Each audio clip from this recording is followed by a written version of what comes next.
اعوذ باللہ من الشیطان الرجیم بسم اللہ الرحمن الرحیم الحمد للہ رب العالمین الرحمن الرحیم مالک یوم الدین ایاک نعبد و ایاک نستعین اهدنا الصراط المستقیم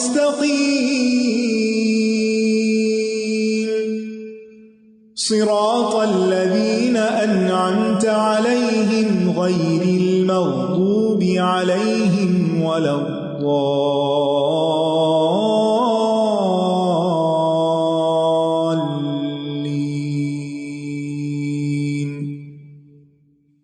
السلام علیکم ورحمۃ اللہ وبرکاتہ۔ کیا حال ہے سب کا؟ الحمدللہ۔ نحمده ونصلی علی رسولہ الکریم، اما بعد فاعوذ باللہ من الشیطان الرجیم، بسم اللہ الرحمن الرحیم، رب اشرح لی صدری ویسر لی امری واحلل عقدۃ من لسانی یفقہوا قولی۔ الحمد للہ الذی اختار لنا محاسن الخلق واجرى علینا طیبات الرزق وسخر لنا ما في السماوات والارض فكل المخلوقات منقادة لنا بقدرته والصائرة الى طاعتنا بعزته۔ ہر قسم کی حمد، ہر قسم کی تعریف اللہ کے لیے ہے، جس نے ہمارے لیے اخلاق حسنہ کی خوبیوں کو منتخب کیا، یعنی اس نے ہمیں بتایا کہ کیا چیزیں اچھے اخلاق میں شمار ہوتی ہیں، اور ہمارے لیے پاکیزہ رزق جاری کیے، یعنی ہماری جسمانی ضروریات پوری کرنے کے لیے طرح طرح کے رزق فراہم کیے، کچھ گوشت کی شکل میں، کچھ دودھ کی شکل میں، کوئی سبزیوں اور پھلوں کی شکل میں، کچھ منرلز کی شکل میں، یعنی بے شمار رزق ہمارے لیے پیدا کیا، اور ان تمام چیزوں کو ہمارے لیے مسخر کیا کہ ہم وہ رزق حاصل بھی کر سکیں جو آسمانوں اور زمینوں میں ہیں۔ پس مخلوقات اللہ کی قدرت کے ساتھ ہمارے لیے مطیع ہے، فرما بردار ہے۔ اب اونٹ کتنا بڑا جانور ہوتا ہے، لیکن ہم اسے ذبح کرنے پہ یا اس کا نحر کرنے پہ قادر ہوتے ہیں۔ گائے یا بھینس کتنی بڑی ہوتی ہے، انسان سے سائز اس کا کتنا زیادہ ہوتا ہے، لیکن انسان کے لیے اس کو مسخر کر دیا گیا ہے، اور اللہ کی عزت اور قوت کی وجہ سے وہ ہماری اطاعت بجا لاتے ہیں، یعنی اللہ نے ان کو ہمارے لیے مسخر کیا تو ہم ان سے فائدہ اٹھا رہے ہیں۔ نحن نقص عليك أحسن القصص بما أوحينا إليك هذا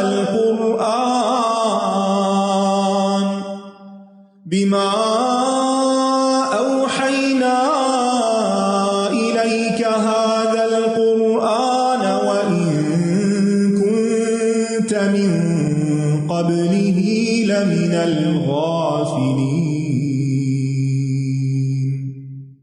حابیل اور قابیل کے قصے کے سلسلے میں ہم آیت نمبر 27 کا مطالعہ کر رہے تھے، جس میں اللہ تعالیٰ فرماتے ہیں انما يتقبل اللہ من المتقین، کہ اللہ تو صرف متقی لوگوں سے ہی قبول کرتا ہے، یعنی تقوی والوں سے ان کے نیک اعمال کو قبول کرتا ہے، اور اسی طرح جن اعمال کو کرتے ہوئے انسان کے اندر تقوی موجود ہوتا ہے وہ عمل قبول کر لیا جاتا ہے۔ تو ہم آج بھی اس سلسلے میں مزید کچھ باتیں پڑھیں گے۔ آیت نمبر 27، وَاتْلُ عَلَيْهِمْ نَبَأَ ابْنَيْ آدَمَ بِالْحَقِّ إِذْ قَرَّبَا قُرْبَانًا فَتُقُبِّلَ مِنْ أَحَدِهِمَا وَلَمْ يُتَقَبَّلْ مِنَ الْآخَرِ قَالَ لَأَقْتُلَنَّكَ قَالَ إِنَّمَا يَتَقَبَّلُ اللَّهُ مِنَ الْمُتَّقِينَ۔ انما يتقبل اللہ من المتقین، اللہ صرف متقی لوگوں سے ہی قبول کرتا ہے۔ اب سوال یہ پیدا ہوتا ہے کہ کیا متقی انسان کبھی کوئی گناہ بھی کر سکتا ہے؟ متقی انسان سے گناہ ہوتا ہے نا، ہو سکتا ہے نا. ہم سب انسان ہیں، ہم سب کمزور ہیں. ہم کتنی بھی کوشش کریں کہ ہم ہر وقت تقوی اختیار کریں، لیکن کہیں نہ کہیں کوئی نہ کوئی غلطی ہم سے ہوتی رہتی ہے. تو کیا اس کا یہ مطلب ہے کہ اگر ہم تقوی کے معیار سے نیچے اتر آئے تو ہمارا کوئی عمل قبول نہیں ہوگا؟ نہیں، ایسا نہیں. متقی انسان گناہ کا ارتکاب کر سکتا ہے، جیسے کہ قرآن مجید میں اللہ تعالیٰ فرماتے ہیں متقین کی کچھ صفات بیان کرنے کے بعد کہ الذین ينفقون فی السراء والضراء والکاظمین الغیظ والعافین عن الناس واللہ یحب المحسنین. اور اس سے پہلے متقین کا لفظ بھی آیا ہے. جنت جو ہے اعدت للمتقین، متقین کے لیے تیار کی گئی ہے. متقین کون ہے؟ الذین ينفقون فی السراء والضراء، جو خوشحالی میں تنگی میں خرچ کرتے رہتے ہیں اور غصہ پی جاتے ہیں. یہ بھی تقویٰ کی علامت ہوتی ہے، صبر کر جانا، غصہ پی جانا، اور لوگوں سے درگزر کر جاتے ہیں، معاف کر دیتے ہیں ان کو. اور اللہ تعالیٰ ایسے محسنین سے محبت کرتا ہے. اب یہاں اس آیت میں ساری بات ہو رہی ہے متقین کی، ٹھیک ہے نا. اسی آیت کے فوراً بعد اللہ تعالیٰ فرماتے ہیں، سورۃ آل عمران کی 135 ہے، والذین اذا فعلوا فاحشۃ او ظلموا انفسهم ذکروا اللہ فاستغفروا لذنوبهم ومن یغفر الذنوب الا اللہ ولم یصروا علی ما فعلوا وهم یعلمون. یہ متقین اور محسنین کون ہیں؟ جب ایسے لوگ کوئی فحش کام کر لیتے ہیں، یعنی انسان ہیں، کوئی گناہ ہو جاتا ہے ان سے، یا اپنی جانوں پہ ظلم کر لیتے ہیں، تو فوراً اللہ کو یاد کرتے ہیں، پھر اپنے گناہوں کے لیے معافی مانگتے ہیں، یعنی فوراً رجوع کرتے ہیں، توبہ استغفار کرتے ہیں. یعنی برا خیال ان کے اندر آ سکتا ہے، کوئی سخت بات ان کی زبان سے نکل سکتی ہے، کوئی ناپسندیدہ رویہ ان سے دیکھا جا سکتا ہے، یعنی ہو سکتا ہے، انسان ہے وہ، ایسا ہوگا. لیکن جب ایسا کچھ ہو جاتا ہے تو پھر وہ اس پر اصرار نہیں کرتے، بلکہ کیا کرتے ہیں؟ فوراً استغفر اللہ استغفار کرتے ہیں کہ یہ میں نے کیا کہہ دیا، یہ میں نے غصہ کیوں کر دیا، اور ساتھ ہی اللہ کا ذکر شروع کر دیتے ہیں. بار بار ان کا دل پریشان پشیمان ہوتا ہے اور پھر وہ اور اللہ کا ذکر کرتے ہیں، اور ساتھ ہی اپنے گناہوں کی معافی مانگتے ہیں. وَمَن يَغْفِرُ الذُّنُوبَ إِلَّا اللَّهُ، اللہ کے سوا گناہوں کو کون معاف کر سکتا ہے. وَلَمْ يُصِرُّوا عَلَى مَا فَعَلُوا، اور اپنے کیے پہ اصرار نہیں کرتے. وَهُمْ يَعْلَمُونَ، جبکہ وہ جانتے ہیں. تو اس آیت میں والذین سے مراد متقی ہیں، کیونکہ پچھلی آیت میں یہ بات کی گئی ہے وَسَارِعُوا إِلَىٰ مَغْفِرَةٍ مِّن رَّبِّكُمْ وَجَنَّةٍ عَرْضُهَا السَّمَاوَاتُ وَالْأَرْضُ أُعِدَّتْ لِلْمُتَّقِينَ الَّذِينَ يُنفِقُونَ فِي السَّرَّاءِ وَالضَّرَّاءِ وَالْكَاظِمِينَ الْغَيْظَ وَالْعَافِينَ عَنِ النَّاسِ وَاللَّهُ يُحِبُّ الْمُحْسِنِينَ. اور اس کے بعد اللہ تعالیٰ نے ان کی یہ مزید صفات بتائی جا رہی ہیں. تو اس سے یہ پتہ چلتا ہے کہ متقین سے بھی گناہ ہو جاتے ہیں، حتیٰ کہ وہ کبائر کا ارتکاب بھی کر سکتے ہیں انسان ہونے کے ناطے. آپ کو یاد ہے نا کہ ایک صحابی تھے جن پہ ایک سے زیادہ دفعہ حد لگی تھی. کیوں لگی تھی؟ شراب پیتے تھے، یس، لیکن وہ اللہ اور اس کے رسول صلی اللہ علیہ وسلم سے محبت بہت کرتے تھے. تو جب لوگوں نے ان کے اس فعل پر ان کو بہت برا بھلا کہنا چاہا تو آپ نے ان کو روک دیا کہ یہ کیا کرتے ہیں؟ اللہ اور اس کے رسول سے محبت کرتے ہیں. انسان تضادات کا مجموعہ ہے. بعض اوقات ایک طرف وہ کچھ نیکیاں قربانی کی حد تک کر رہا ہوتا ہے، اس کے دل میں اللہ اور اس کے رسول کی محبت کوٹ کوٹ کے بھری ہوئی ہوتی، اور دوسری طرف وہ اتنا کمزور ہوتا ہے کہ بعض اوقات اس سے کوئی حرام فعل بھی سرزد ہو سکتا ہے. یہ ایک مثال ہے، یعنی کہ یہ مدینہ کے معاشرے میں عام مثالیں نہیں تھی، لیکن یہ مثال موجود ہے. اور یہ مثالیں، ان میں بھی اللہ کی بڑی حکمت ہے نا، تاکہ اس طرح کے لوگ بھی اللہ کی رحمت سے مایوس نہ ہوں. متقی وہ ہوتا ہے نا جس کے دل میں اللہ کی محبت ہو، اللہ کا خوف ہو. وہ ہونے کے باوجود بھی کبھی کبھی انسان پھسل جاتا ہے. انسان کتنا بھی صحت مند ہو، کتنا بھی طاقتور ہو، یہ جو کھلاڑی ہوتے ہیں ان سے زیادہ اسٹرانگ کون ہوگا فزیکلی؟ سب سے زیادہ انجریز کس کو ہوتی ہیں؟ کھلاڑیوں کو ہی ہوتی ہیں، ٹھیک ہے نا. تو جو شخص ایکٹیولی کوئی کام کر رہا ہوتا ہے اس سے غلطی کا امکان بھی زیادہ ہوتا ہے. ایک شخص جو سب دنیا سے ناتا کاٹ کے کسی کونے میں بیٹھ جاتا ہے وہ محفوظ رہتا ہے، لیکن جسے لوگوں سے کام لینا ہے، خاص طور پر جو ایڈمنسٹریشن کے کام میں ہوتے ہیں، جس میں لوگوں کو ڈسپلن کرنا ہوتا ہے، بچوں کو پڑھانا ہے، وہ کام بار بار کے سمجھانے اور پیار کے باوجود نہیں کر پا رہے، اپنے بچے ہیں ان کو سمجھانے کے باوجود بعض اوقات بات نہیں مان رہے، کسی کو غصہ آ جاتا ہے نا اور وہ غصے کا اظہار بھی ہو جاتا ہے نا. ہم میں سے ہر شخص اس تجربے سے گزرتا ہے, ایسا ہو جاتا ہے. اچھا, ہونے کے بعد دو رویے ہوتے ہیں. ایک یہ, کچھ لوگ ہوتے ہیں اس کو جسٹیفائی کرتے ہیں, ڈیفینسو موڈ میں آ جاتے ہیں, اور کچھ لوگ ریگریٹس کہ میں اس سچویشن کو بھی اچھی طرح ٹیکل کر لیتی تو بہتر تھا, مجھے یہ لفظ نہیں کہنا چاہیے تھا.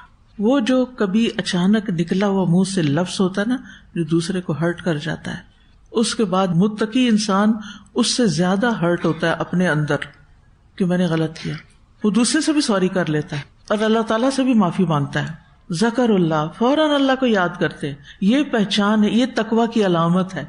غلطی نہ ہونا تقویٰ کی علامت نہیں, غلطی ہونا ہیومن ہے, انسان کی سرشت میں ہے, لیکن غلطی کے بعد کا رویہ بتاتا ہے کہ آپ متقی ہیں یا نہیں ہیں.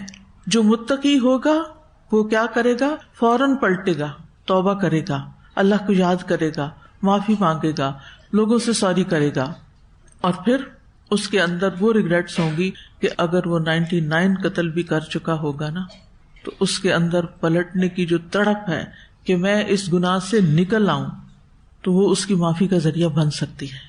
اس کا یہ مطلب نہیں کہ انسان جان بوجھ کے کرنا شروع کر دے غلط کام کے معافی تو وہ جانی کہ نماز پڑھے اور ساتھ چوری بھی کر لے. نہیں, متقی جان بوجھ کے چوری نہیں کرے گا, جان بوجھ کے غلط کام نہیں کرے گا. قدم کی پھسلن اور نفس کی پھسلن کہیں نہ کہیں ہو سکتی ہے, لیکن وہ اس پر اصرار نہیں کرتے, ریپیٹڈلی نہیں کرتے, بار بار وہ کام نہیں کرتے. یعنی اگر ان سے کہیں کسی قسم کی کوئی کمی بیشی, کوئی خیانت انسان ہونے کے ناطے ہو گئی تو وہ اس پہ سخت شرمندہ ہوتے ہیں, وہ اللہ کے آگے روتے ہیں, معافیاں مانگتے ہیں, نیکیاں کرتے چلے جاتے ہیں. کیونکہ جو گناہگار انسان ہوتا ہے نا, وہ جب توبہ کرتا ہے نا, وہ زیادہ روتا ہے بنسبت ایک پائس پرسن کے, کہ جس کو اپنی نیکی کا زوم ہوتا ہے کہ میں بہت نیک ہوں, میں تو کبھی گناہ نہیں کیا, اور اپنے گناہ کو اکنالج بھی نہیں کرتا, معافی بھی نہیں مانگتا. وہ مانگتا بھی ہے تو بس ربنا, کیونکہ دعائیں بہت سی رٹی ہوئی ہیں, ربنا ظلمنا انفسنا وان لم تغفر لنا, بس جلدی جلدی جلدی پڑ جاتا ہے. لیکن جس شخص کے دل میں یہ بات ہوتی ہے نا کہ میں کوتاہ ہوں, میری اندر غلطیاں ہیں, میں ابھی اگلے درجے پہ نہیں جا سکا, ابھی تک تو میں رینگ رہا ہوں, میں نے چلنا نہیں سیکھا, مجھے تو ابھی دوڑنا ہے اللہ کے راستے میں, سیلف ٹاک اس کی ہوتی رہتی ہے. اور وہ ان لوگوں کو دیکھ کے انوی کرتا ہے جو اللہ کے راستے میں دوڑ رہے ہوتے ہیں, جو عبادت میں بھاگ رہے ہوتے ہیں, جو مسجد کی صف اول میں کھڑے ہوتے ہیں, جو وقت سے پہلے اپنے کام پہ پہنچ جاتے ہیں. تو دو طرح کے مسلمان ہوتے ہیں, ایک ٹریڈیشنل وے میں جو بچپن سے ہی نماز روزہ سارے ریچول پورے کر رہے ہوتے ہیں, دینی گھرانے میں پیدا ہوتے ہیں, دینی تربیت ان کی ہوتی ہے, اور ان کی زندگی میں جان بوجھ کے کی ہوئی غلطیاں کم سے کم ہوتی ہیں. وہاں ایک احساس ڈیولپ ہونا شروع ہو جاتا ہے کہ ہم دوسروں کے مقابلے میں اچھے ہیں, یہ سارا معاشرہ بگڑا ہوا ہے, ہم نیک ہیں. یہ وہ کہیں یا نہ, بیک آف دا مائنڈ کہیں رہ جاتا ہے. لہٰذا وہ ہر ایک پہ تنقید شروع کر دیتے ہیں. کسی مجلس میں بیٹھے, فلاں ایسا فلاں ایسا فلاں ایسا, جس سے اللہ بچائے. اور دوسرے وہ لوگ ہوتے ہیں کہ اس طرح انہیں ماحول نہیں ملا ہوتا, انہیں دینی تعلیم کا موقع نہیں ملا ہوتا, ان کو کوئی مربی نہیں ملا ہوتا, ان کو کوئی ایسی جگہ, کوئی ایسی چیز نہیں ملی ہوتی کہ جس کی وجہ سے وہ پہلے لوگوں کی طرح دین پر قائم ہوتے یا دین کا اظہار کرتے اپنے لباس سے یا اپنے رویے سے. لیکن ان کے اندر ایک شدید احساس ہوتا ہے اس بات کا کہ ہم کوتاہ ہیں, ہمارے اندر کمی ہے. وہ ایک خام زمین کی طرح ہوتا ہے نا, کہ جس کے اوپر بارش کے چھینٹے بھی پڑتے ہیں تو اس سے کیا آنے لگتا ہے, زمین سے کیا اٹھتا ہے, خوشبو. ایک خوشبو اٹھتی ہے نا, مٹی کے اوپر جب چند قطرے پڑتے ہیں تو زمین کی اپنی ایک خوشبو ہوتی ہے. تو ایسی زمین جو زرخیز قسم کی ہوتی ہے, اس کی خوشبو اور ہی اچھی ہوتی ہے. سیمنٹ کے صحن میں وہ خوشبو نہیں آپ کو ملے گی جو کچی زمین پہ ملے گی. وہ را ہوتے ہیں نا دین کے معاملے میں. پھر جتنی بھی ان پہ بارش پڑتی ہے اتنا ہی سبزہ بھی نکل آتا ہے. ایک ایک چیز کو وہ لگ کے, دھیان سے, توجہ سے, محنت سے, اس احساس کے ساتھ کیے چلے جاتے ہیں کہ میں دوسروں سے پیچھے ہوں. اور ایک دن آتا ہے کہ وہ آگے بھی بڑھ جاتے ہیں. اور کچھ ایسے ہوتے ہیں جن کے اندر ایک نفرت ہوتی ہے دیندار طبقے سے, اور وہ ان سے دور دور رہتے ہیں, وہ آنا نہیں چاہتے اس طرف. ان کا معاملہ بالکل الگ ہے. تو اس لیے جو شخص اللہ سے ڈرتا رہتا ہے نا, اس کو معافی مل جاتی ہے. اور تقویٰ نام ہی اللہ سے ڈرنے کا ہے. ٹھیک ہے نا. تو کل کی اور اس سے پہلے کی جو ہماری گفتگو تھی تقویٰ کے حوالے سے، اس سے ایک تاثر یہ ابھرنے لگ گیا تھا کہ شاید اگر کوئی شخص متقی ہے اور اس سے کوئی گناہ ہوتا ہے تو وہ متقی نہیں رہے گا اور پھر اس کا عمل بھی قبول نہیں ہوگا. نہیں، اگر متقی ہے یا تھا، کیونکہ تو اللہ کو پتا نا آپ میں سے کون کون متقین ہیں. کیا میں یا آپ میں سے کوئی کسی کے بارے میں بتا سکتا ہے؟ کوئی بھی نہیں بتا سکتا، کیونکہ تقویٰ کہاں ہے؟ دل میں. اور جو کچھ دل میں ہے وہ ہم سے چھپا ہوا ہے. ہم نہیں فیصلہ کر سکتے کہ کس کے اندر تقویٰ ہے اور کس کے اندر نفاق ہے، کیونکہ تقویٰ کا اپوزٹ نفاق ہے. ایسے ایمان کا کفر ہے نا، تو تقویٰ کا نفاق ہے. اور نفاق بھی دل میں ہوتا ہے کہ دل میں یا تو ایمان ہوتا ہی نہیں، یا یہ کہ دل میں کسی چیز کی پرواہ نہیں ہوتی، نہ گناہ کا احساس ہوتا ہے اور نہ ہی کسی ظلم اور زیادتی کا، اور ہر چیز میں سستی اور چیزوں کو بس لائٹلی لینا، بڑے بڑے کبیرہ گناہوں کو معمولی سمجھنا، جھوٹ کو معمولی سمجھنا اور خیانت کو معمولی سمجھنا، وعدہ خلافی کوئی میٹر ہی نہیں کرتی. تو یہ ساری علامتیں کس کی ہیں؟ نفاق کی. اور یہ کیوں ہوتی ہیں؟ جب انسان کانشیس نہیں ہوتا، تقویٰ نہیں ہوتا اس کے اندر، وہ کیئر نہیں کرتا. جو مومن اور متقی انسان ہوتا ہے نا وہ کیئر کرتا ہے، لیکن اس کے باوجود اس سے غلطی ہوتی ہے، جان بوجھ کے نہیں، وہ بس ہو جاتی. آپ اگر اپنی آج کل روزے ہیں نا تو آپ ماشاءاللہ سب اپنے گفتگو پر نظر رکھے ہوئے ہوں گے. ہے ایسا یا نہیں؟ کوئی نہیں؟ اگر نہیں تو رکھے. اور کل میں نے بات کی تھی کہ تقویٰ کے لیے ضروری ہے فضول اور زائد چیزوں کو چھوڑنا، ڈیجیٹل فاسٹنگ. تو امید ہے کہ آپ اپنے اس وقت کو جو ادھر ادھر کی باتیں پڑھنے دیکھنے میں گزرتا ہے اس کو بھی فوکسڈ ہو کر اپنی رمضان کی عبادت میں گزاریں. تو رمضان کا مقصد بھی یہی ہے کہ آپ کے اندر تقویٰ پیدا ہو، آپ ان چیزوں سے بچیں جو اللہ کو پسند ہے. لیکن اس کے باوجود بھی آپ نے دیکھا ہوگا، کیونکہ میں خود اپنے آپ کو انالائز کر رہی ہوں، محاسبہ کرتی رہتی ہوں، کہ لوگوں کے پاس بیٹھ کے یا لوگوں کی بات سنتے ہوئے، چاہے وہ کوئی جانور ہو یا جیسے بھی ہو، کوئی نہ کوئی منہ سے ایسی بات نکل جاتی ہے جو غیر ضروری ہوتی ہے، اسے کرنے کی ضرورت نہیں ہوتی لیکن ہو جاتی. کچھ لوگ جب نماز پڑھ لیتے ہیں نا تراویح تو بڑے فریش ہو جاتے ہیں، پھر اس کے بعد ان کا کیا دل چاہتا ہے؟ ہاں باتیں. بالکل، یہ بھی بڑا کامن ہے. اچھا، وہ ان باتوں کے کرنے میں ہو سکتا ہے بڑی اچھی باتیں بھی ہوں، لیکن اگر آپ بہت دیر سے سوتے ہیں تو اس کا نقصان کیا ہوتا ہے؟ صبح سحری جو ہے اس وقت آپ فریش نہیں ہوتے، یا پھر کرتے ہی نہیں، یا پھر تھوڑی بہت کر لی، پھر فجر کی نماز کیسے گزرتی ہے؟ اچھی نہیں ہوتی نا. پھر آپ برکت کے وقت میں سو جاتے. اب یہ جو آپ نے ایکسٹرا کام کیا نا تراویح کے بعد، یعنی تھوڑا بہت تو کرنا ہی پڑتا نا، ضروری کام کرنے پڑتے ہیں، کچھ گھر کے کرنے پڑتے ہیں، کچھ اور اپنی ذمہ داریوں کے حوالے سے جو ہم پر اوور آل ہیں. لیکن اگر وہ ٹائم بہت ایکسیڈ کر جائے نا تو اس کا اثر بہت آگے تک جاتا ہے. پھر تو متقی انسان جو ہوتا ہے نا وہ اس پہ چیک رکھتا ہے، میں نے اس ٹائم سے آگے نہیں جانا. میں تجربے سے یہ جانتا ہوں کہ اس سے آگے حد کراس کرنے سے نقصان یہ ہوگا کہ میری اگلی عبادات پہ اثر پڑ جائے گا.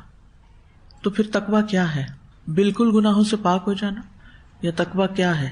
گناہوں سے بچنے کی پوری کوشش، انسان ہونے کے ناطے گناہ ہو جانے پر توبہ استغفار، اور گناہ پر اصرار نہیں. ٹھیک ہے، گناہ پر اصرار نہیں، اللہ سے ڈرنا. ایک شخص جو اپنی زندگی سے مایوس ہو گیا تو اس کی موت کا وقت آیا تو اسے وصیت کی کہ میں مر جاؤں تو میرے لیے لکڑیاں جمع کر کے مجھے آگ لگا دینا، اور جب آگ میرا گوشت کھا جائے تو میری ہڈیوں تک پہنچ جائے اور میری ہڈیاں بھی جل کے کوئلہ ہو جائیں تو کوئلے پیس لینا، پھر کسی تیز ہوا والے دن اسے دریا میں بہا دینا. تو انہوں نے ایسا ہی کیا. پھر اللہ نے اس کے ذرات کو جمع کر کے پانی کے فرشتوں کو حکم دیا کہ ایک ایک ذرہ جمع کر کے لے آؤ. وہ لے آئے، اٹھا کھڑا کیا. اللہ تعالیٰ نے پوچھا تم نے ایسا کیوں کیا؟ تو اس نے کیا کہا؟ من خشیتک، تیرے ڈر سے.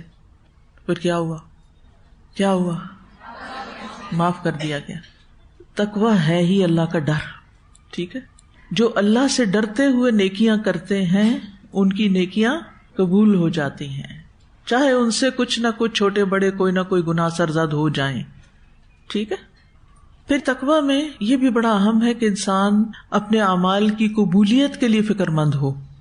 اس پر انبیاء بھی فکر مند رہے ہیں اور ہم سب کو بھی فکر مند ہونا چاہیے. کوئی بھی نیکی چھوٹی ہو یا بڑی کر کے غرور میں نہیں آنا چاہیے کہ ہم نے بڑے تیر مار لیے، بلکہ قبولیت کی دعا کرتے رہنا چاہیے.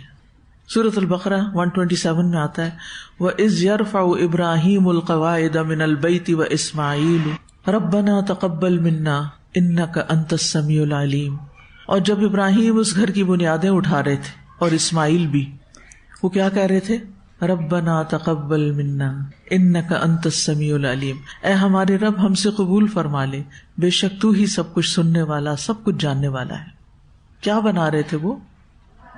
اللہ کا گھر، جس کی ایک جھلک دیکھنے کو ہم ترستے ہیں، جس کی زیارت کا ہم میں سے ہر ایک کو بے پناہ شوق ہے، صرف شوق نہیں، شدید شوق ہے، جس کو دیکھ کر ہمارے دل پسیج جاتے ہیں، جس کو دیکھ کے ہماری آنکھیں آنسو بہاتی ہیں. اس گھر سے ہمیں اتنی محبت ہے. وہ اس گھر کو بنا رہے تھے، وہ اس کی تعمیر کر رہے تھے. کوئی معمولی کام تھا یہ؟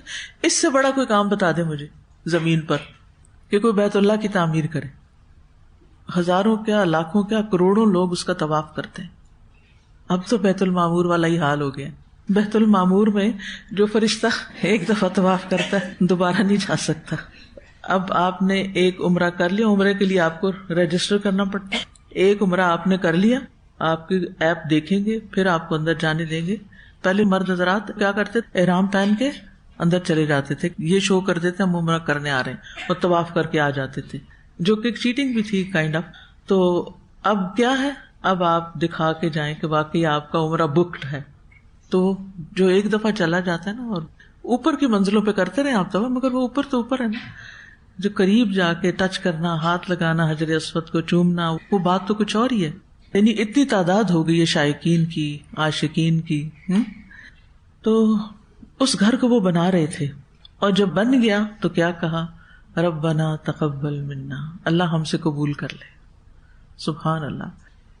یعنی اتنا عظیم کام کر کے اتنی عاجزی کہ اللہ تو قبول کر لے.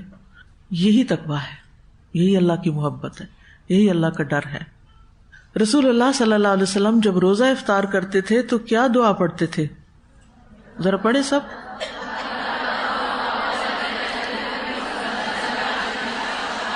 وَثَبَتَ الْأَجْرُ إِنشَاءَ اللَّهِ. کیا مطلب ہے اس کا؟ اجر ثابت ہو گیا اگر اللہ نے چاہا، اگر اللہ نے چاہا. سبحان اللہ. آپ دیکھیے سارا دن روزہ رکھا ہے، بھوک کاٹی ہے، پیاس کاٹی ہے، کئی قربانیاں کی ہیں، لیکن جب روزہ کھولا ہے تو بھی اللہ سے ڈر رہے ہیں کہ اجر تو جب ہی ملے گا جب اللہ چاہے گا. کبھی غور کیا ہم نے؟ یہ ہوتا ہے تقویٰ، یہ ہوتا ہے تقویٰ. اور یہی تقویٰ ہمیں پیدا کرنا ہے اس رمضان میں روزوں کے ذریعے. پھر مومن نیک عمل کرنے کے بعد ہمیشہ عدم قبولیت سے ڈرتا ہے. والذین یؤتون ما آتوا وقلوبهم وجلۃ انہم الی ربہم راجعون. سورۃ المؤمنون 60. اور جو دیتے ہیں، جو کچھ دیتے ہیں یعنی اللہ کے راستے میں، اور ان کے دل اس سے ڈرتے ہیں کہ وہ اپنے رب کی طرف لوٹنے والے ہیں.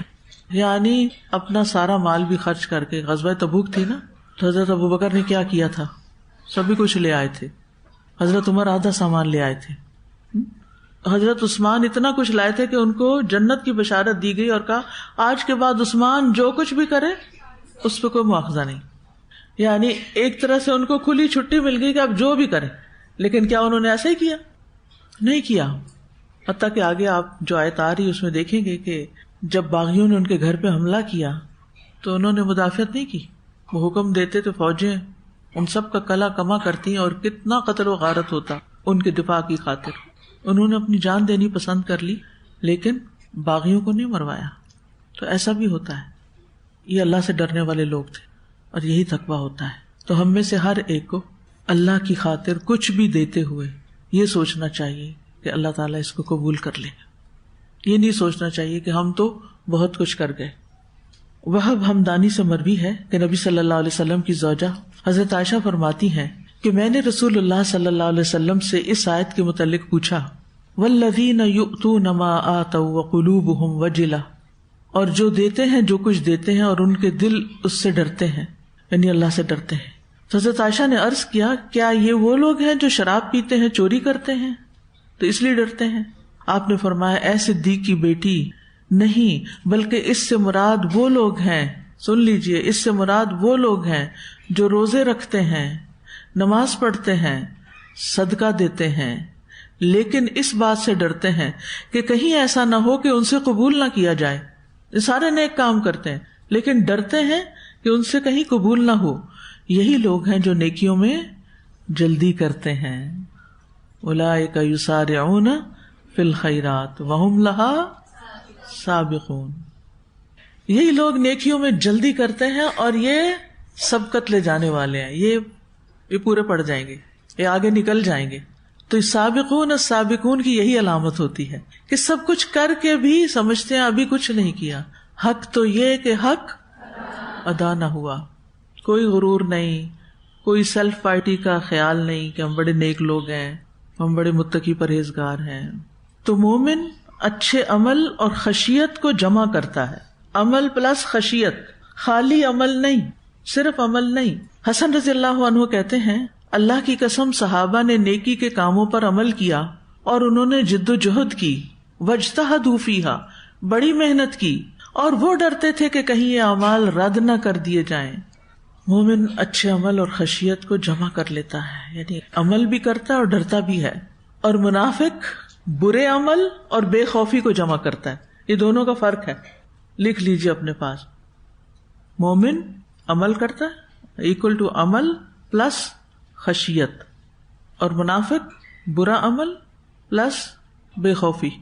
گناہوں پہ گناہ کرتے چلے جا رہے ہیں اور دل میں ذرا بھی ڈر نہیں، کیونکہ آخرت پر ایمان جو نہیں. جب آخرت پر ایمان نہیں ہوتا تو پھر انسان کس بات سے ڈرے؟ جب اس نے اپنے دل و دماغ کو اس طرح ٹرین کر لیا ہے کہ کوئی حساب نہیں، کوئی موت کے بعد اٹھنا نہیں. ان ہی الا حیاتنا الدنیا نموت و نحیا وما نحن بمبعوثین. کسی نے نہیں اٹھانا، کچھ نہیں ہونا، جو دل کرو اس زندگی میں. پھر ایسے لوگوں کو نہ گناہوں سے ڈر لگتا نہ ہی وہ توبہ کرتے ہیں. تو جس بندے کے اندر اللہ کا جتنا تقویٰ ہوتا ہے وہ اتنا ہی زیادہ اپنے اعمال کے بارے میں ڈرتا ہے. یعنی جتنا جتنا بندہ اللہ کا تقویٰ اختیار کرتا جاتا ہے اس کی خشیت اور خوف بڑھتا جاتا ہے کہ کہیں اس کا عمل مردود نہ ہو جائے. سورۃ المؤمنون میں آتا ہے ان الذین هم من خشیۃ ربہم مشفقون والذین هم بآیات ربہم یؤمنون والذین هم بربہم لا یشرکون والذین یؤتون ما آتوا وقلوبہم وجلۃ انہم الی ربہم راجعون اولئک یسارعون فی الخیرات وہم لہا سابقون.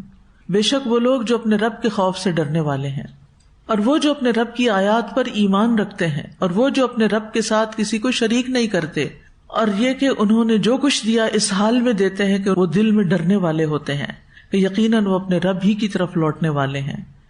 یہ لوگ ہیں جو نیک کاموں میں جلدی کرتے ہیں اور یہی ان کی طرف آگے نکلنے والے ہیں. اور اس میں آپ دیکھیے کہ سارے اعمال کے علاوہ خاص طور پر کس چیز کی بات کی گئی ہے؟ دینے کی، صدقے کی، اللہ کے راستے میں قربانی کرنے کی. چاہے وقت دینا ہو، چاہے مال دینا ہو، چاہے چیز دینی ہو، چاہے اپنی صلاحیتیں خرچ کرنی ہو، اپنی ایکسپرٹیز دینی ہو، اپنے ایکسپیرینسز شیئر کرنے ہو، کسی کو کوئی اچھا مشورہ دینا ہو، کسی کے سوال کا جواب دینا ہو، یعنی دینا. مما رزقناہم ينفقون، دیتے جاتے ہیں، دیتے بھی جاتے ہیں اور ڈرتے بھی جاتے ہیں. دے کے ڈینگے نہیں مارتے، شو آف نہیں کرتے، احسان نہیں جتاتے، ریاکاری نہیں کرتے، بلکہ ڈرتے ہیں کہ قبول ہو جائے، کسی کو پتہ نہ چلے اور قبول ہو جائے، اللہ کے ہاں قبول ہو جائے. سلف صالحین اس آیت کی وجہ سے خوف زدہ رہتے تھے. حافظ ابن رجب کہتے ہیں کہ اس آیت کی وجہ سے سلف صالحین اپنے بارے میں زیادہ خوف میں مبتلا ہو جاتے تھے. تو وہ اس بات کا خوف رکھتے تھے کہ کیا وہ ان متقین میں سے نہیں ہے جن کا عمل قبول کیا جا رہا ہے، کہ کیا ہم باقی ان لوگوں میں سے ہیں. یعنی اب آپ نے دیکھ لیا نا، ایک طرف وہ ہے کہ اللہ سبحانہ وتعالیٰ خشیت کی وجہ سے عمل قبول کرتا ہے، دوسری طرف خشیت رکھنے والے یہ ڈرتے ہیں کہ کیا قبول ہو رہا ہے یا نہیں ہو رہا.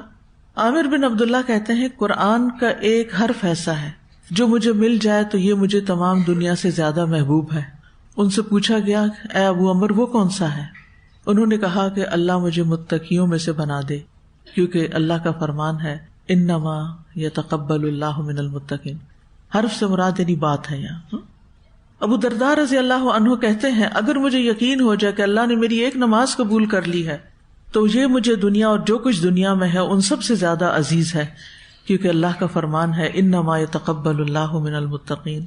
تو ہمیں کثرت اعمال سے زیادہ قبولیت اعمال کی فکر کرنی چاہیے۔ اس کا مطلب نہیں کہ زیادہ کام نہیں کرنے چاہیے، لیکن جو بھی کرے کوالٹی کا ہو۔ کوانٹٹی سے زیادہ کیا میٹر کرتا ہے؟ کوالٹی۔ ابن عون کہتے ہیں کثرت عمل پر اعتماد نہ کریں، کیونکہ آپ نہیں جانتے کہ آپ کا یہ عمل قبول کیا جائے گا یا نہیں، اور اپنے گناہوں سے بے خوف نہ ہوں، کیونکہ آپ کو نہیں معلوم کہ یہ گناہ مٹا دیے گئے ہیں یا نہیں۔ اپنے گناہوں سے بے خوف نہ ہوں۔ دیکھیں ہم سب کی زندگیاں دین میں آنے سے پہلے ایسی گزری ہیں نا کہ ہم سے اپنے والدین کے حق میں، اپنے دوستوں کے حق میں اور معاشرے کے تقاضوں کے تحت کئی غلطیاں ہوئی ہیں، اور جب ہم قرآن پڑھتے ہیں تو ہمیں نظر آتا ہے کہ آئی واز رانگ، میری غلطی ہے، یہ میں نے ٹھیک نہیں کیا ہوا۔ کچھ ایسی چیزیں کبھی یاد آئیں قرآن پڑھتے ہوئے؟ کبھی اپنا پاسٹ یاد آیا؟ کس کس کو یاد آتا ہے؟ ہم سب کو آتا ہے الحمدللہ، اور ہم سب کو آنا بھی چاہیے کہ پاسٹ میں ہم کیا کچھ کرتے رہے۔ پھر اس پہ کیا کرتے ہیں آپ؟ استغفار صرف، یا روتے بھی ہیں؟ رونا آتا ہے؟ سب کو آتا ہے؟ نہیں آیا تو روئیں، اپنے آپ کو رلانے کی کوشش کریں، یعنی اپنے آپ کو احساس دلائیں حتیٰ کہ آپ کی آنکھیں بہہ نکلیں، شدید ندامت ہو کہ اللہ میں نے اپنی جان پہ ظلم کیا۔ اچھا ندامت بھی کر لی، توبہ بھی کر لی، پھر کچھ دن گزرے، پھر کیا ہوا؟ پھر خیال آ گیا، پھر کسی کو کرتے ہوئے دیکھا تو اپنا پاسٹ یاد آ گیا، پھر ندامت۔ لیکن اس کا یہ مطلب نہیں کہ انسان اس کی وجہ سے مایوس ہو، مایوسی کی طرف قطعاً نہیں جانا۔ اللہ تعالیٰ غفور الرحیم ہے، لیکن وہ کیا چاہتا ہے کہ ہمارے اندر بھی کوئی طلب ہو نا، کوئی ریگریٹ ہو۔ سلف صالحین نصیحت کیا کرتے تھے کہ عمل کو خوب محکم اور احسن طریقے سے ادا کیا جائے، یہ نہ ہو کہ عمل کی بربار ہو۔ 40 رکعتیں پڑھی رات میں، 100 نفل پڑھے، کئی لوگ کرتے ہیں لیلۃ القدر ہے 100 نفل پڑھ لو آج، وہی چند گھنٹوں میں 4-5 گھنٹوں میں آپ 100 نفل کیسے پڑھ لیتے ہیں؟ لیکن وہ کیسے نفل ہوتے ہیں پھر؟ ایک رات میں شبینہ کرتے ہیں آپ کے آس پاس کبھی کسی کو سنا؟ ہمارے گاؤں میں ہوتا تھا، وہ مجھے یاد پڑتا ہے۔ اچھا کیسے پڑھتے ہیں؟ تلاوت کیسے کرتے ہیں؟ کچھ سمجھ نہیں آتا کیا پڑھ رہے ہیں۔ ہمیں تو منع کیا گیا کہ 3 دن سے پہلے تو کرنا ہی نہیں ختم۔ وہ اسی وجہ سے نا پھر کیا گھٹ جاتا ہے، کوالٹی گھٹ جاتی ہے جب ہم ایک چیز کی اتنی شدت اور کثرت کر دیتے۔ تو کوئی بھی کام آپ بہت زیادہ کرنے لگیں گے تو پھر اس کی کوالٹی گھٹ جائے گی، اور ہر ایک کی کیپیسٹی فرق ہے، یہ میں آپ کو بتا دوں۔ کسی کے نزدیک زیادہ اتنا ہو سکتا ہے اور کسی کے نزدیک اتنا اور کسی کے اتنا۔ ہر ایک کی ہمت اور عمر اور صلاحیتیں اور ریفلیکسز سب کچھ کاؤنٹ کرتا ہے۔ لیکن بہرحال عمل کی بھرمار کی وجہ سے کوالٹی میں فرق نہیں آنا چاہیے۔ احسن عمل تھوڑا سا بھی کر لیا جائے تو اس سے بہتر ہے جو بہت زیادہ ہو لیکن محکم نہیں۔ سلف صالحین اعمال کی قبولیت کی دعائیں بھی کرتے تھے۔ مطرف کہا کرتے تھے اے اللہ میری نماز قبول کر لے، اے اللہ میرے روزے قبول کر لے، اے اللہ میرے لیے نیکی لکھ دے۔ پھر وہ کہتے انما یتقبل اللہ من المتقین۔ کبھی آپ نے دعا مانگی اے اللہ میری نماز قبول کر لے، اے اللہ میرے روزے قبول کر لے؟ ہم سمجھتے ہیں نماز کا وقت ہوا، فرض ادا کرنا ہے، کر لیا، بس ہمارا فرض پورا، ہم نے اپنا کام کر لیا بس۔ نہیں، اس کے بعد یہ بھی فکر ہو کہ یا اللہ قبول کر لے، کیونکہ کچھ لوگوں کی نماز ان کے منہ پہ مار دی جاتی ہے، واپس قبول نہیں ہوتی۔ تو ہمیں نہیں پتا ہماری نماز کس کیٹیگری میں گئی۔ ہمارے سارے اعمال ہم سے چھپے ہوئے ہیں، یعنی ہم کر چھوڑتے ہیں، اس کے بعد وہ کدھر گئے؟ اللہ تعالیٰ ان کو سجین میں ڈالنے والا یا علیین میں، یہ ہمیں نہیں پتا۔ ہمیں نہیں پتا کہ جو گناہ کیا وہ مٹ گیا یا نہیں مٹا، ابھی تک معاف ہو گیا یا نہیں ہوا۔ اس لیے نیکیاں کرتے جائیں اور گناہ چھوڑتے جائیں، معافیاں مانگتے جائیں۔ نبی صلی اللہ علیہ وسلم فجر کی نماز سے سلام پھیر کے ایک دعا کیا کرتے تھے، وہ کیا ہوتی تھی؟ آپ کو سکھائی تھی، اللہم انی اسألک علما نافعا وعملا متقبلا ورزقا طیبا۔ دوسری طرف بھی آتی ہے اللہم انی اسألک علما نافعا ورزقا طیبا وعملا متقبلا۔ بات ایک ہی ہے، اے اللہ میں آپ سے علم نافع، پاکیزہ روزی اور مقبول عمل کا سوال کرتا ہوں۔ یعنی میں نے علم تو حاصل کر لیا، اللہ آپ نے مجھے علم دے دیا، میں آپ سے سوال کرتا ہوں اور بھی دے جو مجھے فائدہ دے، اور پھر اس کے بعد جو میں عمل کروں اس علم پر وہ عمل قبول بھی ہو جائے، اور مجھے رزق طیب بتا کر، یعنی حلال پاک روزی. کیونکہ بعض اوقات انسان روزی کمانے کے لیے اپنے بہت سے اعمال سے غافل ہو جاتا ہے یا کر نہیں پاتا. آپ کو معلوم ہے یہ کنسٹرکشن ورکرز کی دہاڑی کتنی ہوتی ہے؟ کل ہی میں کسی سے پوچھ رہی تھی کہ یہ ایک دن میں کتنا کما لیتے ہیں. 500 300. یقین مانے روح کانپ گئی میری. ایک مرد جو شام کو گھر 500 روپے لے کے جائے اور اس کے 5 بچے بھی ہوں، وہ کیا کھائے گا؟ کیا کھائے گا؟ کیا کرے گا؟ اس لیے میں آپ سب کو کہتی ہوں کہ ہر طرف آج کل الحمدللہ بہت کنسٹرکشن کے کام ادھر ادھر ہو رہے ہیں، کوئی گھر بن رہے ہیں، نئی سوسائٹیاں بن رہی ہیں، بڑے بڑے بورڈ لگے ہوئے ہیں. کہیں پر بھی ہو، اللہ نے اگر آپ کو دیا ہے تو اپنے کھانے میں سے کچھ حصہ، اگر آپ کے ساتھ والا گھر بن رہا ہے تو آپ مزدوروں کو کھلائیں، پانی بھیجیں، کیونکہ وہ سارا دن مزدوری کریں، روزہ رکھ کے بھی مزدوری کر رہے ہیں، ان کے لیے کچھ نہ کچھ بھیجیں. معلوم کریں دائیں بائیں آگے پیچھے. یہ نیبرز ہیں ہمارے. نیبر صرف وہ امیر لوگ نہیں ہوتے جو ہمارے ساتھ والے ولا میں رہ رہے ہوتے ہیں اور وہ اپنا دروازہ بھی نہیں کھولتے ہمارے لیے کہ ان کو اپنے ہمسایوں سے کوئی انٹرسٹ نہیں. نیبرز وہ بھی ہیں جو سالوں سال آپ کے دائیں بائیں عمارتیں بنا رہے ہوتے ہیں، چوکیداری کر رہے ہوتے ہیں، سرونٹ کوارٹرز میں رہ رہے ہوتے ہیں. ان کا بھی حق ہوتا ہے. تو راشن دینا، کیونکہ بعض اوقات یہ بھی مشکلات ہیں کہ جب آپ ان کو اگر پیسے اکٹھے دے دیں گے نا، چلو بھائی 5,000 مہینے کا خرچہ چلا، وہ ہو سکتا ہے اس سے کوئی لا علمی بھی تو ہے نا، علم کے مواقع کوئی نہیں، کوئی سکھانے والا نہیں، کوئی ایسی چیزیں خریدنا شروع کر دیں جو فائدے کی نہ ہو. کیونکہ اسی لیے آپ دیکھیں جو صدقہ فطر ہے اس میں پریفریبل کیا ہے؟ راشن دینا، چاہے چاول ہو، گندم ہو، آٹا ہو، جو ہو، اجوا ہو، کچھ بھی، یہ پریفرڈ ہے. لیکن اگر آپ کے پاس موقع نہیں تو چلیں رخصت ہے کہ کیش دے دیں، لیکن اول کیا ہے کہ کھانا دیں. فدیہ کیا ہے؟ رمضان کا مسکین کا ایک روزہ نہیں رکھا آپ نے، یعنی جو بوڑھے لوگ ہیں دوبارہ رکھ ہی نہیں سکتے یا بیمار ہیں ایسے، تو جو فدیہ ہوتا ہے روزے کا وہ بھی کس شکل میں ہے؟ کھانے. اسی طرح حج کے موقع پر احرام میں کوئی غلطی ہو گئی ہے تو کفارہ کیا ہے؟ دم دینا. تو وہ بھی دم دے کے تو کس کو دیا جائے گا؟ خود ہی بیٹھ کے کھا لیں گے، یہ غریبوں پہ بانٹا جائے گا نا. تو ہمارے دین میں آپ اگر غور کریں تو بہت سے ایسے رستے نکالے گئے ہیں کہ جس سے غریبوں کو کھانا ملتا رہے، کیونکہ کھانا بیسک نیسیسٹی ہے، نیڈ ہے لوگوں کی. اور ہم آسانی کے ساتھ الحمدللہ قربانی اپنے حصے میں سے کچھ بچا کے، یعنی مثلاً آپ نے افطاری بنا لی، پکوڑوں کی ڈش بھر لی اور کھانے والے 2 بندے ہیں، تو آپ کیا کریں گے؟ آپ کو پہلے سے پتا ہونا چاہیے کہ یہ اتنے گھر والوں نے کو نہیں کھانے، لیکن میں اس سے کم بناتی تو وہ تو جل ہی جاتا ہے، تھوڑا کھانا کیسے بنتا ہوتا ہے نا کہ کھانے کی کوانٹٹی بھی ہوتی ہے جو ایک ریسیپی کے مطابق بنتا ہے، تو اس میں سے پہلے سے نکال کے ضرور باسی کر کے ان کو دینا اگر اویلیبل ہے. رائٹ لیفٹ آپ کے ایسے لوگ ہیں، یا پھر ہر جمعے کو یا ہر ہفتے کو، چھٹی کے دن سنڈے کو اسپیشل ان کے لیے کچھ بنا کے، یہ نہیں کہ 3rd کلاس بنا کے. کیونکہ عام طور پر جب ہم صدقہ والے کرتے ہیں نا کام تو پھر کیا کرتے ہیں، وہ الگ سے کوئی دال چاول بنا لیتے ہیں ان کے لیے، جیسے قابل نے کیا تھا. تو 3rd کلاس قربانی نہیں کرنی. دال 3rd کلاس نہیں ہے، دال بھی بڑی مہنگی ہے اور بڑی قیمتی چیز ہے، بڑی زبردست پروٹین ہے، بہت طاقت کی چیز ہے، الحمدللہ، اللہ کا شکر. لیکن اس کمپیریزن میں بات کر رہی ہوں کہ جو ہم اپنے لیے کچھ پکاتے ہیں اور سرونٹس کے لیے کچھ اور. چلیں سارا سال آپ کی یہ روٹین ہے، کم از کم رمضان میں تو کچھ تھوڑا سوچیں. اور پھر یہ کہ جو حضرت ابراہیم علیہ السلام تھے وہ کیا کرتے تھے؟ مہمان کے بغیر کھانا نہیں کھاتے تھے. فَاتَّبِعُوا مِلَّةَ إِبْرَاهِيمَ حَنِيفًا وَمَا كَانَ مِنَ الْمُشْرِكِينَ. کچھ نہ کچھ تھوڑا بہت، ٹھیک، ہر ایک کے سرکمسٹانسز فرق ہوتے ہیں نا. کسی کے پاس ایسے لوگ ہوتے ہیں یعنی اویلیبل ہوتے ہیں، لیکن ہو سکتا ہے آپ کہیں ایسی جگہ رہ رہے ہو کہ ایسا کوئی انتظام ہی نہ ہو، نہ کر سکیں آپ یہ کام، تو آپ کوئی اور کام کر لیں، ٹھیک ہے نا. اور الحمدللہ دینے کے، نیکی کے بہت سے مواقع ہیں.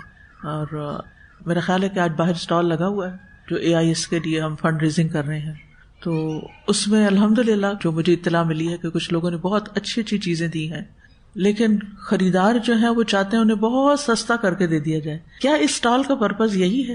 یہ چیریٹی اسٹال ہے، کہ لوگوں کی اچھی چیز، وہ لن تنالوا البر کے اوپر عمل کرتے ہوئے اپنی بہترین چیز نکال کے لا کر دیں، ان ٹچڈ کپڑے، جوتے، جیولری، اور ان کو لینے والے صرف اس لیے لے لیں اپنی خواہشات پوری کرنے کے لیے کہ سستے مل رہے ہیں، نہیں، اور ان کو سستا کریں اور انسسٹ کریں کہ سستا کریں.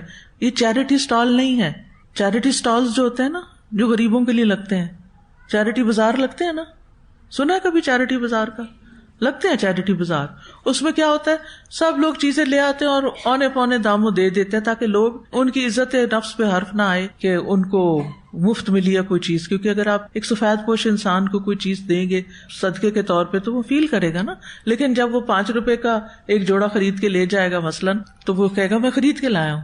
تو یہ کانسیپٹ اس کے پیچھے یہ ہوتا ہے کہ ان کو ایک خوشی کے ساتھ وہ ایک سینس آف اچیومنٹ ہو. تو بس میری آپ سے ریکویسٹ یہ ہے کہ یہ چیریٹی اسٹال نہیں ہے. آپ کو تو چاہیے کہ جو چیز جتنے کی بک رہی ہے اس کی دگنی قیمت دے کے لے تاکہ ہم زیادہ سے زیادہ فنڈ ریزنگ کر سکیں اور ہمارا یہ پروجیکٹ کسی بھی مرحلے پہ رکے نہیں. تو اللہ تعالیٰ ہم سب کا حصہ ڈالے اور ہم سب کچھ نہ کچھ کر سکے. ہم دینے والے ہوں، ہم ضرورت کے تحت خریدنے والے ہوں، اور ہم نیکی کے کام کو آگے بڑھانے والے ہوں، اور ساتھ ساتھ دعائیں بھی کرنی ہیں. ذاتی جائزے کے طور پر جو میں آپ کو سوال جواب دیتی رہی ہوں کچھ، اسی سلسلے میں تھوڑی سی بات کر لیتے ہیں کہ ہماری ہر جو قربانی ہوتی ہے یا نیکی جو ہوتی ہے اس کو کچھ مراحل سے گزرنا پڑتا ہے. تو اس میں سب سے پہلے تو نیت آتی ہے نا، کہ کوئی بھی قربانی میں نے کی، مثلاً آپ نے آج اگر سٹال پر ہی کوئی چیز قربان کر کے رکھی ہے، اذ قربا قربانا، تو فتقبل من احدہما، تو کیا سوچ کے کیا، کہاں تک سوچ گئی. دل چاہتا ہے آپ کے ریفلیکشنز لینے کو کہ آپ نے اگر کچھ کیا ہو اور آپ بول کے بتائیں، لیکن میں یہ بھی نہیں چاہتی کہ آپ کی نیکی ضائع ہو. وہ آپ خود گہرائی میں جائیں اور سوچیں کہ میں نے کیا سوچ کے اپنی یہ چیز نکال دی. یہ سوچ کے کہ اب بس ایکسٹرا اس لیے، یا یہ سوچ کے کہ میں ایک اچھی کوالٹی ایجوکیشن جو سب کے لیے ہو، غریبوں کے بچوں کے لیے بھی اور امیروں کے لیے بھی، اور دین کی تعلیم بھی ہر بچے کو ملے، تو آئندہ جنریشن جو میرے بعد اس دنیا میں ہوگی، میرے مرنے کے بعد اس کا جو کام ہے وہ میرے حصے میں آئے. اور پھر آپ دیکھیں کہ جب اتنی کثیر تعداد کسی جگہ سے نکلتی ہے نا، تو ہم یہ نہیں کہہ سکتے کہ 100% ہر بچہ ہی ایک نیک بچہ بن جائے گا، لیکن اس میں بہت چانسز ہوتے ہیں کہ بہت سے انشاءاللہ نیکی کا کام بھی کریں. مثلاً اگر آپ ایک شخص کو اسپانسر کرتے 1% کو، کئی لوگوں کا یہ انٹرسٹ ہوتا ہے ایک بچہ اسپانسر کرا، ہو سکتا ہے وہ بچہ بڑے ہو کے کچھ بھی نہ کرے. اور اگر آپ ایک اجتماعی طور پر فنڈ ریزنگ کر لیتے ہیں اور اجتماعی طور پر کہ جو بھی وہاں لگے بنے، جو کچھ بھی ہو، میرے 5 روپے بھی ہیں تو وہ ساری چیزوں میں شامل ہو جائیں. اللہ تعالیٰ کو تو ایک کھجور بھی آپ کے لیے بہت بڑھا سکتا ہے، اس لیے منیمم بھی فائدہ دیتا ہے انسان کو. لیکن وہ جو آپ کے حصے کا اجر ہے نا، وہ آپ کو جب ملے گا جو آپ کی سوچ تھی اس کے تحت. تو پھر آپ وہ جو جرنلنگ کرنے کا میں نے کہا نا، آپ کو لکھا کریں، تو کیا سوچ کے میں نے یہ کام کیا، کیا سوچ کے خریدا، یا ایسے بے سوچے سمجھے دیا اور بے سوچے سمجھے لیا. یا کوئی بھی اچھا کام میں ہر روز کرتی ہوں، کوئی بھی اچھا کام، چاہے صدقہ ہے، چاہے نفل ہے، چاشت کی نماز ہے، یا کوئی بھی، تو اپنے آپ سے پوچھیں میں کیوں کرتی. یہ ایک جنرل ٹرم ہے اللہ کو راضی کرنا. اس کو بھی اینالائز کریں کہ اس کا کیا مطلب ہے اللہ کو راضی کرنا. ٹھیک ہے نا، یہ ہمارا تقیہ کلام بن گیا، بس اللہ راضی ہو جائے. کچھ کرتے ہیں تو پھر کہتے ہیں بس اللہ راضی، اندر احساس کچھ نہیں ہوتا. کہ چاشت کی نماز پڑھتے ہوئے ہمارے دل میں ہوتا ہے کہ سارے میرے امور جو ہے نا وہ اللہ کے حوالے ہو گئے. یہ ایک نیت ہے اس کی، اس سے زیادہ بھی ہو سکتا ہے. انشاءاللہ کل نوافل پہ میں مزید بات کروں گی کہ اور کون کون سے نفل ہوتے ہیں. تو جیسے ہر وضو کے بعد آپ نے نفل پڑھے، اب عصر کا وقت ہے، آپ نے وضو کیا، 2 نفل پڑھے. اب ان 2 نفل میں آپ مزید نیت کر سکتے ہیں کہ عصر سے پہلے کی جو سنتیں اگر 4 نہیں تو چلو میں 2 وہ بھی. تو بعض اوقات 2 نفل ہوتے ہیں اور اس میں کئی نیتیں جمع ہو جاتی، تو اس سے اجر و ثواب بڑھ جاتا ہے. ہم اصل میں جاگتے ہوئے بھی سو رہے ہیں، ہے نا، سوچتے نہیں ہیں. سوچیں ہماری حوالے ہیں منفی چیزوں میں، فلاں یہ کیوں کر رہا ہے، فلاں نے وہ کیوں کر دیا، یہ میرے ساتھ زیادتی ہو گئی، اور باتیں سوچتے رہتے. جو پازیٹیو تھنکنگ ہے، یہ اپنا محاسبہ ہے، چلتے پھرتے کام کرتے وہ ہم کم کرتے ہیں. تو روزمرہ کی عادات کو بھی پرکھیں کیوں کرتی ہوں. پھر اسی طرح جو کر لیا میں نے، اس کے بعد میرے دل کی کیفیت کیا تھی، خوش تھا یا رنجیدہ تھا، دل میں تکلیف ہوئی کہ اب میری پیاری چیز جا رہی ہے، رخصت ہو رہی ہے، اور بار بار اپنے دل میں نیکی کو یاد کرتی رہی. یا نیکی کر کے کچھ بھی دل میں نہیں آیا, بس اٹھائی چیز خلاص, اس کے بعد اگلے کام میں لگ گئے. یہ انالائز کرنا چاہیے. اس سے آپ ایک زندہ انسان بنیں گے, اپنے اوپر فوکس کریں گے. جو اپنے اوپر فوکس کرتا رہتا ہے نا, وہ ایک تو پھر اپنی غلطیوں کو بھی پہچان جاتا ہے اور پھر ان کانٹوں کو نکالتا رہتا ہے اپنے اندر سے اور نیکیوں کے منصوبے بناتا رہتا ہے. تو نیکی کرنے کے بعد یا ایثار کرنے کے بعد یا قربانی کرنے کے بعد اپنے دل کا بھی جائزہ لینا ہے. اور پھر یہ کہ اس سے پہلے کتنی دیر سوچا اور بعد میں کتنی دیر وہی بات میرے ذہن میں رہی. بعض اوقات ایسا ہوتا ہے نا, دو لوگ کھڑے ہوتے ہیں, ایک بندہ آ کے سوال کرتا ہے وہ اے سے اور جواب دے دیتا ہے بی جو آپ ہوتے ہیں, اور اسپونٹینیسلی اس کے بعد آپ کے دل کی کیفیت کیا ہوتی, میں اس سے جیت گئی, میرا جواب بہت اچھا تھا, آج تو میں نے کمال کر دیا, یا اللہ تیرا شکر ہے تو نے بر وقت مجھے توفیق دی کہ میں اس نیکی کے کام کو آگے بڑھ کے کر سکی. دل میں شکر آتا ہے یا فخر آتا ہے, یہ ہم نے اپنا محاسبہ خود کرنا ہے. کیا کیفیت آئی میرے اندر. جو میں جائزے کے سوال دے رہی ہوں نا, یہ سوال آپ لوگ اپنے پاس اگر لکھیں گے نا, تو جس وقت آپ اپنی ڈائریز پڑھیں گے آپ کو یہ یاد آئیں گے. ابھی تو رمضان بھی ہے, اس کی برکت ہے, روز سن رہے ہیں, اس کی برکت ہے قرآن کے پڑھنے کی. لیکن پھر پتہ ہے رمضان کے بعد چھٹیاں ہونے والی ہیں نا, اور ہاسٹل کے بچے بھی گھر جائیں گے اور ہم لوگ بھی سوشلائز کریں گے, تو پھر کیا ہوگا, دلوں کی یہ کیفیت نہیں رہے گی.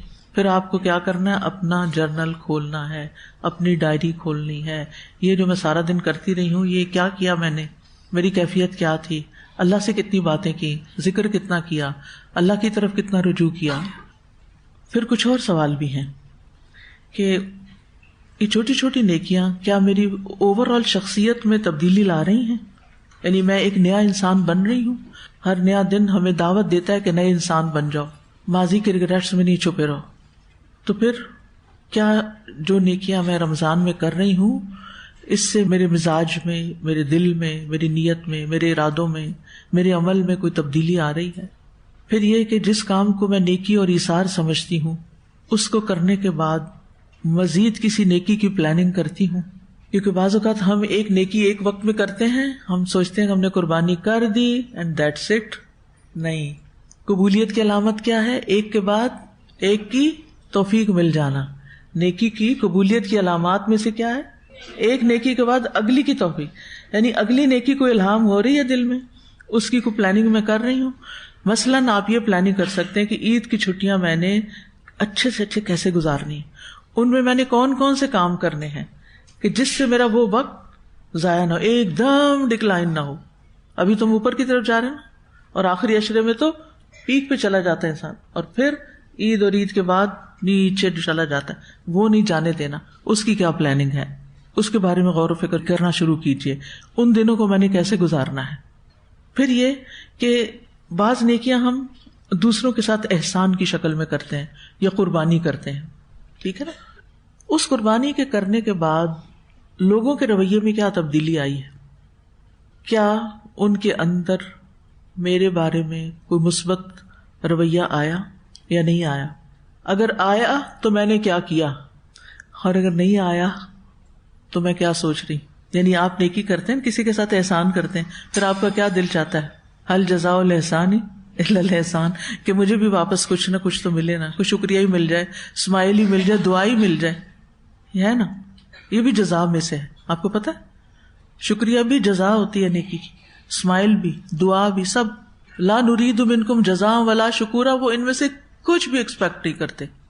لا نرید منکم جزاء ولا شکورا. مثلاً آپ نے رمضان بھر اپنے سرونٹس کے ساتھ بہت اچھا کیا, کیا ان میں کوئی تبدیلی آئی یا وہ ویسے ہی رویے میں ہے؟